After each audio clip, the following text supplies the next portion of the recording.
kita akan mempelajari tentang bagaimana menggunakan rasio keuangan. Para pembelajar manajemen keuangan seringkali tidak begitu paham, dia melakukan banyak sekali perhitungan tentang rasio-rasio keuangan. Sayangnya, rasio-rasio yang begitu banyak itu dihitung dengan begitu susah, rumus yang begitu banyak harus dipelajari, hafalan yang dibutuhkan itu tinggi sekali, tapi tidak paham, itu kemudian harus diapakan. Nah, permasalahannya adalah sebetulnya bagaimana kita menggunakan itu. Jangan sampai kemudian kita sudah berlelah-lelah menghitung, tetapi tidak memahami buat apa itu gunanya. Ada 3 alternatif dalam upaya kita memahami itu.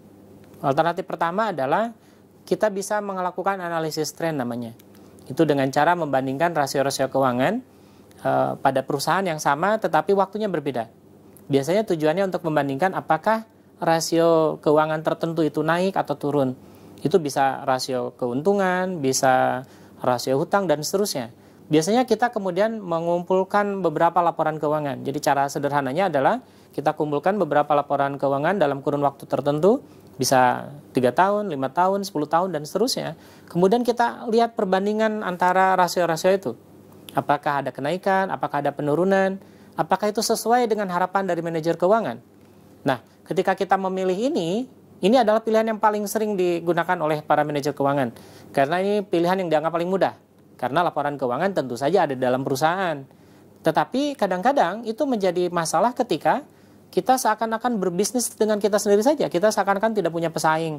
Kita tidak punya perusahaan-perusahaan lain yang sejenis. Akibatnya bisa jadi kita merasa rasio-rasio kita itu bagus.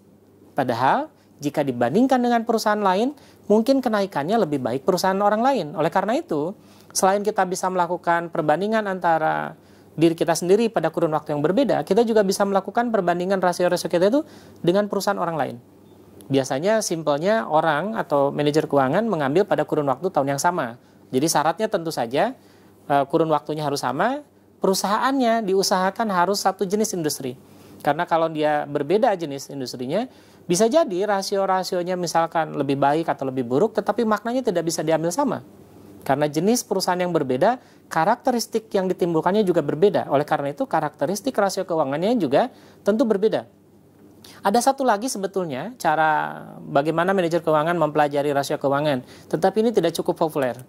Ini membandingkan rasio keuangan dengan kebijakan yang diambil perusahaan. Artinya begini, kita sebagai manajer keuangan atau diminta oleh perusahaan untuk menghitung ketika direksi atau bagian pemasaran, bagian operasional melakukan kebijakan tertentu, kemudian dicek bagaimana kemudian perubahan rasio-rasio keuangannya.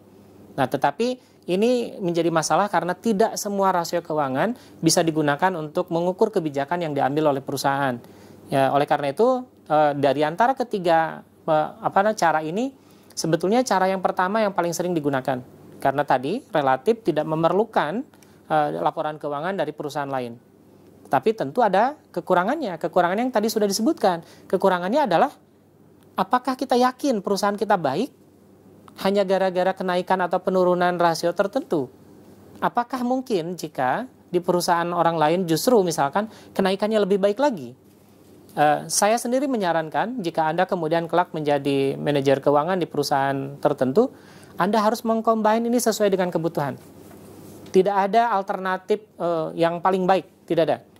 Yang betul adalah cara penggunaan yang paling tepat sesuai dengan kebutuhan. Gunakan yang paling tepat, bukan persoalan mana yang paling mudah. Saya berharap Anda memahami apa yang saya jelaskan. Terima kasih.